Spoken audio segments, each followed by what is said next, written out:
Today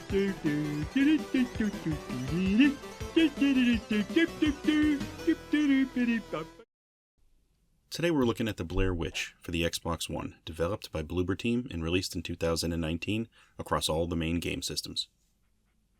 You may consider this as a spoiler to the game, so if you want to play it, maybe watch this after, but I'm going to try to not give direct plot quotes, and all the footage I have in this video is really from the first half of the game. I do like a good horror game, and I've seen, I think, all the Blair Witch movies, which I like just fine. I'm also interested in seeing how someone might elaborate on any type of movie or movie property with a video game, hoping that we're going to be taken someplace new. I think elaborating on a property is not new, and it's been done very well a variety of times. The Alien movies spawned a bunch of games, and some of them were pretty well regarded. The Saw franchise did some games that I liked, and it can certainly be done. And here, based on the Blair Witch felt like it wasn't really a needed cornerstone to this game. It just felt like you could insert any other ghost or demon, or not. You could have just had a haunted woods, and it wouldn't have fundamentally changed what we have here. Looking back on this game, it felt like the Blair Witch was a bit player at best. I made it 50% into this game, and then I put it down for a while, and I had trouble forcing myself back to try and finish it. And it's also not supposed to be a long game. Maybe 8 hours if you really drag it out, and that probably says something. I think the best simple description I have of this one is that it's an interesting getting lost in the woods simulator. Also, I entered this game sure of one thing. You're not going to defeat the Blair Witch. This game is set in the late 90s. I guess it's a few years after the first movie took place, but honestly, doesn't seem to matter in the slightest. I think you could have set this one in the 1970s and it would have worked. Or 2024 and it would have worked. Didn't really matter too much. You're a police officer, Ellis, or deputy I think, and you're a veteran, and you've been through some serious trauma. Multiple traumas actually between war and your job, and the specifics are going to unwind as the story progresses. The overall story is that you go into the woods with your dog. Your dog's name is Bullet, and you're trying to help find a little boy that has disappeared. When you arrive, the sheriff already has people scouring the forest, and you show up to try and help. You showing up is actually unannounced. You arrive, there are all these cars that are parked outside and no one's around. You call the sheriff on your walkie-talkie, and he's surprised and not happy to hear that you're there. Apparently you were on leave for a while, which was part of your trauma. So you showing up here is you trying to force yourself back into your work. The trauma specifically is going to pop up a little bit here and there as the game progresses, but for the most part, all of that stuff floods into the game in the last 2 chapters. It's very heavy-handed at the end. You also have panic attacks every now and then, and eventually the story that's letting you know why. Maybe I'm not so keen on the Blair Witch concept here, but there are definitely some interesting mechanics that I wasn't expecting, and they work okay. First, you have a dog, Bullet. And you can go send your dog off to find items occasionally, and he's going to growl when you're near something dangerous, which is useful, and I found myself constantly afraid something was going to happen to my dog. I mean, I spent a lot of time worrying and caring for a virtual dog in a horror game. It's kind of cool. I mean, these aren't complex interactions you're having with your dog, and looking back after finishing the game, maybe I was a little more critical than I really needed to be, but I guess I was just riveted to the dog for a while. You can give Bullet basic commands as you play, and if you pay proper attention to the dog throughout the game, you can get a different ending. I guess there are 4 different endings, maybe 5 it seems. You also have a small camcorder, and there's a view screen on the side, and you can open it up and watch little videotapes that you, for some reason, find in the woods. In these short videos, you're going to see something that happens in the same woods that you're walking around in. First, you see the kid that you're looking for. Apparently, he's been kidnapped.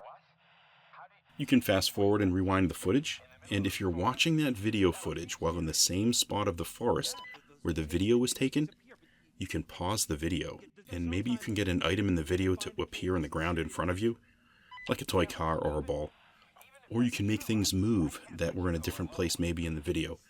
It's this weird little mechanic, and it's interesting. It's in bits of the story, and it helps things unfold.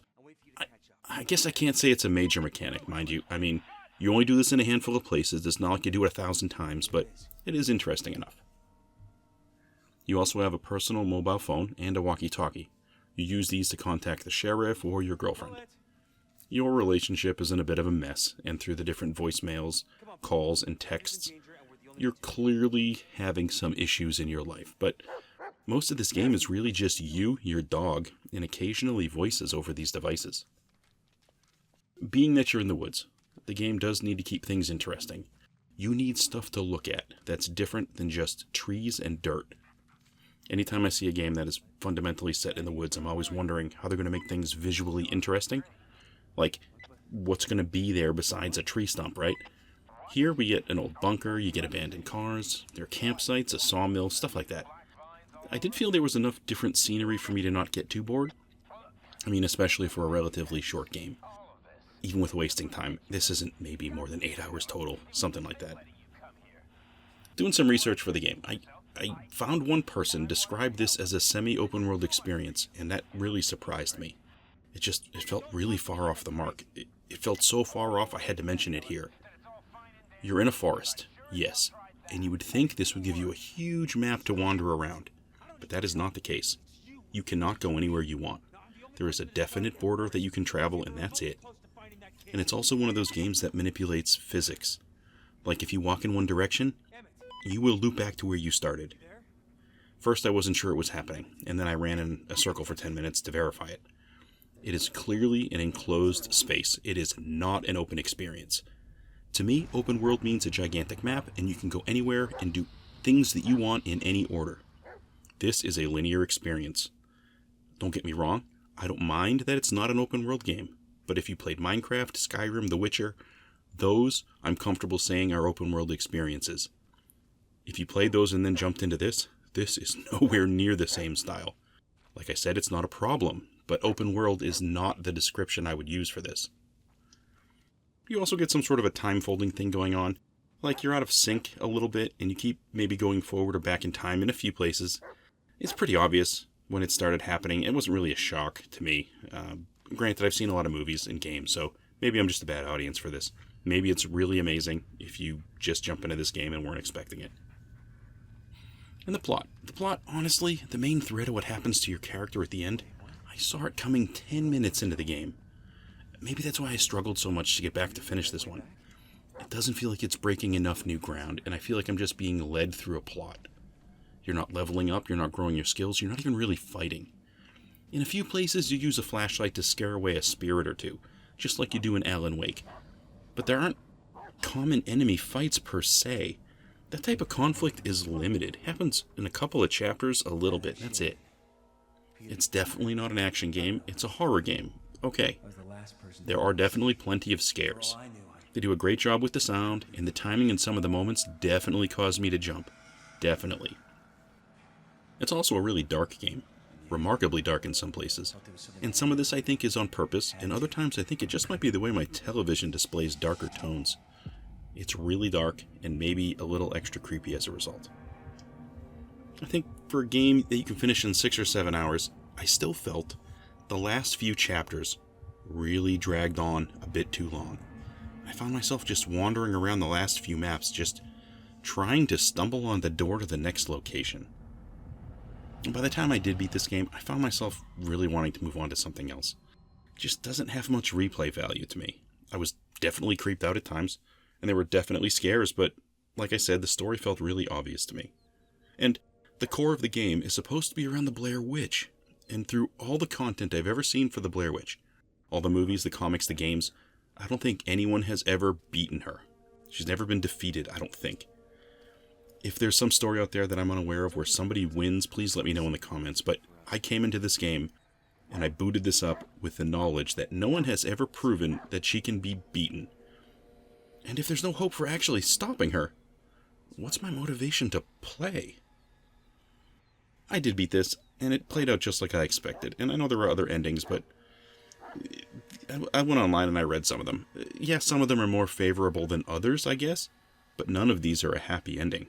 There's no, success here, really. Now, I only paid $10 for this disc, I think, somewhere around there, and I would have been really disappointed if I paid $60 at launch. I'm pretty sure it was a standard price game. Now you can buy it for, I think, $30 or less, maybe. But also, there's now a PSVR version. I don't think that'd make the story better for me, but I bet it would make it a hell of a lot more scary. And for something that actually was pretty scary at certain times, maybe that's too much for me. I don't know.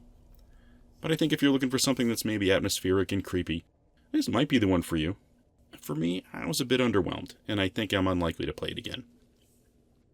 Well, that's all I have today for the Blair Witch for Xbox One. Thanks for stopping by to take a look, and hope to catch you in another video.